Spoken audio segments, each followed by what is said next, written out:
শুধু দর্শক, আমরা দেখতে পাচ্ছি জাতীয় প্রেস ক্লাবের সামনে আজকে যে স্বাধীন স্বতন্ত্র আহলে সুন্নাত ওয়াল জামাত তারা আজকে প্রতিবাদ সভা ও বিক্ষোভ মিছিল করছে। আসলে এই প্রোগ্রামেরই চেয়ারম্যান সাহেব, ওনার কাছে আমি কিছু কথা বলবো। আপনার নাম পরিচয় দিয়ে একটু বলুন, আপনি কি বলতে চাচ্ছেন? হ্যাঁ, আমি স্বাধীন স্বতন্ত্র আহলে সুন্নাত ওয়াল জামাতের চেয়ারম্যান প্রফেসর নূরে আলম সাঈদ। আমরা এখানে আজকে বিক্ষোভ করেছি এবং প্রেস ক্লাবের সামনে আমরা সমাবেশে যোগ দিয়েছি। সমাবেশ চলছে। প্রিয় ভাইয়ের আমার, আসলে আমরা অত্যন্ত ভরাক্রান্ত মন নিয়ে আজকে রমজানের 27 তারিখ আমাদেরকে আজকে এখানে আসতে হয়েছে একটাই মাত্র কারণ, আমাদের প্রাণের স্পন্দন, হৃদয়ের স্পন্দন খাজা মাইনুদ্দিন চিশতি রহমতুল্লাহ আলাইহি আজকে দুদিন আগে ওনার শানে কটূক্ষ করার প্রতিবাদে আমাদের হৃদয়ে রক্তক্ষরণ হয়েছে। তাই আমরা ঘরে বসে থাকতে পারি নাই। ঈদের সে আমেজকে উপেক্ষা করে, ঈদের সে আনন্দকে উপেক্ষা করে, নিজের সন্তান বাচ্চা কাচ্চাদের আনন্দকে উপেক্ষা করে আজকে আমরা মাঠে এসেছি।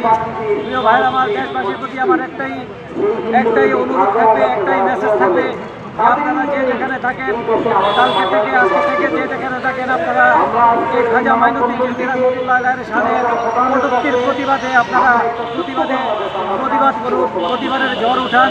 প্রিয় ভাইয়ের আমার, আমরা আসলে খাজা মাইনুদ্দিন চিশতি রহমতুল্লাহ আলাইহির শানের কটূক্তি করার প্রতিবাদে আমরা কেন মাঠে এসেছি?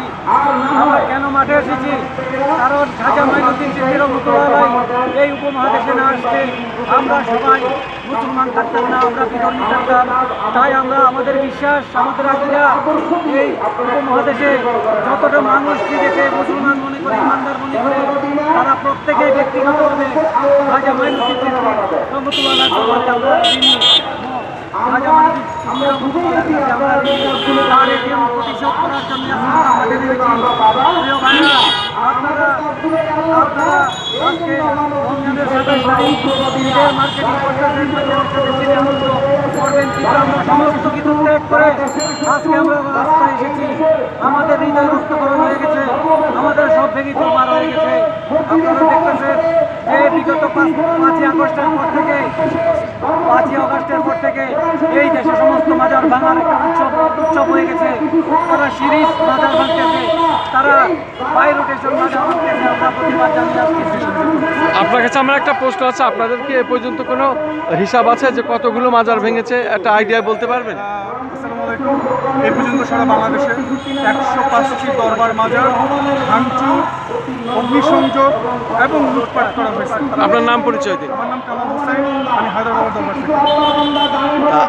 অন্তর্বর্তী সরকার প্রধান হলো বৈষম্য বিরোধী সরকার, আমার আপনার সরকার, এবং এরপরে অন্তর্বর্তী সরকার প্রধান হয়েছেন শান্তিতে নোবেলজয়ী ডক্টর মোহাম্মদ ইউনূস সাহেব। ওনার কাছে আপনার কী দাবি? নাম পরিচয় দিয়ে বলুন। আমাদের আজকের যে অন্তর্বর্তীকালীন সরকার এসেছে, এই সরকার প্রধান, সেই সরকার উচ্ছেদের আন্দোলনে আমরা ছিলাম। আমার এই ভাইও ছিলেন, উনি 15 দিন হাজত কেটেছেন, জেল কেটেছেন। এই অবৈধ সরকারের উত্থান করার জন্য আমাদের একটা স্বপ্ন ছিল যে আমরা সুন্নিরা, তরিকতপন্থীরা যারা আছি, আমরা সুখে শান্তিতে থাকতে পারবো। কিন্তু 5ই আগস্টের পর থেকে দেখা গেছে যে আমাদের সেই স্বপ্নটা ভেঙে চুরমার হয়ে গেছে। আমরা প্রধান উপদেষ্টার কাছে অনেক অনুরোধ করেছি, অনেকবার প্রতিবাদ করেছি, অনেক মিছিল মিটিং করেছি। আমরা দুজনের নেতৃত্বে সর্বপ্রথম আমরা 7ই আগস্ট অন্তর্বর্তীকালীন সরকারকে শাহ আলী মুক্তাদির রহমতুল্লাহ আলাইহির দরবার থেকে অত্যন্ত ভদ্র ভাষায় বলেছিলাম যে আপনি এটার একটা ব্যবস্থা করুন। কিন্তু পরিহাস, উনি ব্যবস্থা করেননি। উনি নীরব থেকে আমাদের মাজারগুলো ভেঙেছেন। আমরা মনে করে নেব নীরবতাই সম্পত্তির লক্ষণ। এই দেশে অনেকগুলো মাজার ভেঙেছে, যৌথ বাহিনী নীরবে দাঁড়িয়েছিল, সব ভেঙে চুরমার হয়ে যাচ্ছে। সরকার প্রধান উপদেষ্টার কাছে একটাই অনুরোধ, প্লিজ আপনার হাত ধরে বলছি, এই দেশটাকে আর নষ্ট করবেন না, এই দেশটাকে আর নষ্ট করবেন না, মানুষের শান্তি শৃঙ্খলা আর নষ্ট করবেন না।